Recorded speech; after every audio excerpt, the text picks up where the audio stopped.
Welcome back to a special segment, Goa This Week, where we remind you of the people and the events that made news in the week that went by.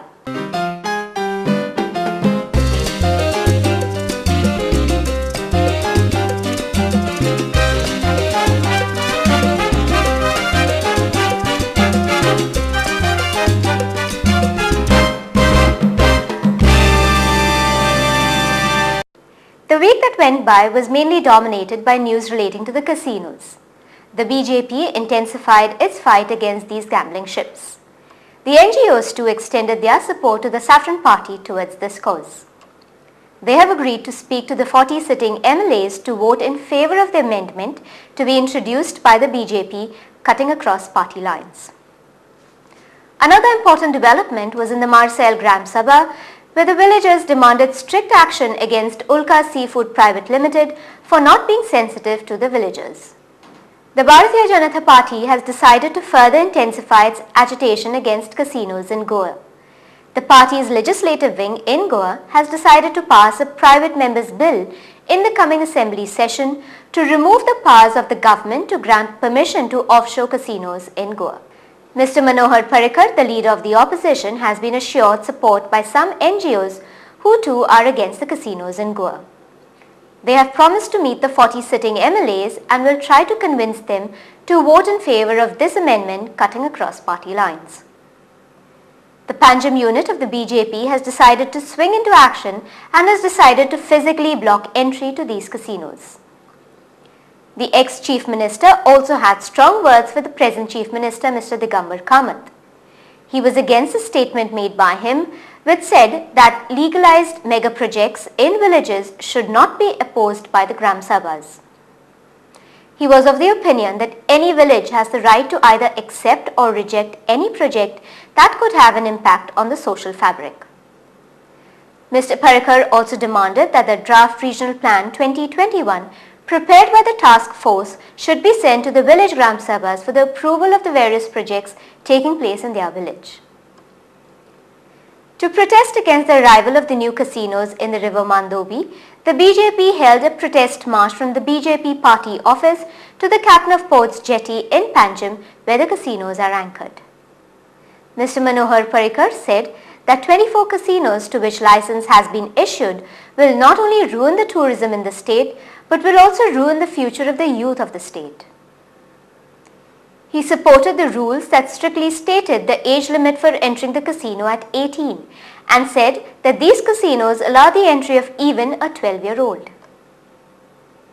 A day after protests from the BJP against casinos, the Goa Pradesh Congress Committee strongly supported the government's decision to allow the operation of the offshore casinos in the state and said that it would boost the tourism industry in the state and would generate revenue to the state. Mr. Francisco Sardinia, the president of the GPCC, accused the leader of the opposition, Mr. Manohar Parrikar, for failing to take action against the casinos during his regime in the state. Mr. Sardina came down harshly on some NGOs, saying that some fight for a good cause while others take money and fight for useless matters, tainting the image of an NGO. Mr. Sardina also blamed the BJP for trying hard to destabilize the government from day one when Mr. Digambar Kamath took over as the Chief Minister, thus increasing the stakes of the alliance partners.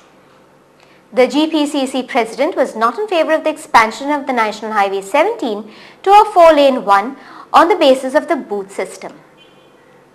Then came yet another development in the casino scenario. BJP spokesperson Rajendra Arlekar demanded an inquiry into the fees paid to the government to acquire the license for the casinos and the dealings between the government and the owners of the casinos. He also asked for an explanation from Francisco Sardinia for moving the Leela Casino from River Sal and shifting it to River Mandobi. The Tilari project was conceptualized in 1977, but the project is yet to see the light of day. The media team was informed that it would take another long year to be completed. The project is a joint venture of the Maharashtra and the Goa governments and was meant to cater to irrigation, domestic and industrial water supply and power generation. The dam is expected to generate 2 units of 5 megawatts of power under construction at the cost of 80 crores. 73 villages of Goa will utilize 7.3 megawatts and 33 villages of Maharashtra will utilize about 2.7 megawatts of power. The executive engineer for the Talari water project, S.M. Chauhan, speaking to Goa 365, said that rehabilitation was the main block in this project. The lack of cultivable land in the Konkan region was one of the reasons for the delay of the project. The others being providing alternate land based on family size is getting difficult. When the concerned authorities fail to take action, the general public swing into action and pressurize the concerned authorities to do the needful. That's exactly what happened in Marcel. The villagers compelled the Panch members to pass a resolution at the Gram Sabha to take strict action against Ulka Seafood Private Limited for releasing wastewater into the sea, thus affecting the livelihood of the local seamen. Earlier, the fishermen had found dead fish and had alerted the Pollution Control Board. The report had stated that the cause of death of these fish was lack of oxygen in the water. The panchayat was soft on Ulka Seafood Private Limited, which is the prime suspect. Sarpanch Sanket Amonkar has assured the villagers of a joint inspection on the 28th of May to find out if the firm is sticking to the conditions laid down by the committee who looked into the matter. These conditions include building up of a retaining wall and increasing the capacity of the ATP plant, besides setting up of tanks to prevent the release of wastewater into the river. Staying with fishermen, the tussle between the National Fish Workers Forum and the Union Ministry of Environment and Forest got worse as the National Fish Workers Forum expressed their disapproval at the decision taken by the Union Ministry of Environment and Forest for replacing the Coastal Regulation Zone notification of 1991. A new Coastal Management Zone notification has been designed to control the violations of the CRZ and accommodate developments like SEZs and STZs in coastal belts. Hare Krishna Debnath, the chairman of the NFF, has accused the government for failing to protect the rights of the traditional fishermen from violent interventions like construction, mining and interference with the oceans. He accused the government of falling prey to the pressures of the rich lobby and big companies. Speaking further, he blamed the government for trying to replace CRZ to CMZ to suit the convenience of the developmental lobbies despite nationwide agitations. The impact of this notification is expected to hit the fishermen heavily.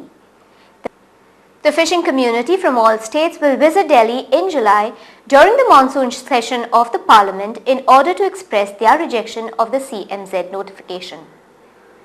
A campaign has been started right from Goacom in Kutch of Gujarat to Kolkata via Kanyakumari, covering the 8,000 square kilometers of the coastline.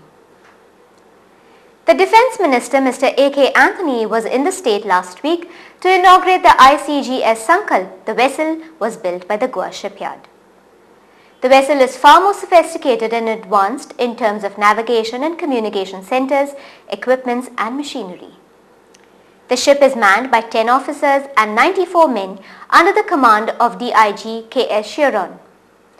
ICGS Sankalp will be based at Mumbai and will operate under the administrative and operational control of the Commander of the Coast Guard of the Western region. Mr. A.K. Anthony, while addressing the gathering, said that India needed 100 of such types of ships to cater to the increasing demand of the defence and urged the shipyards to undertake quick modernization of these ships to meet the increasing demand.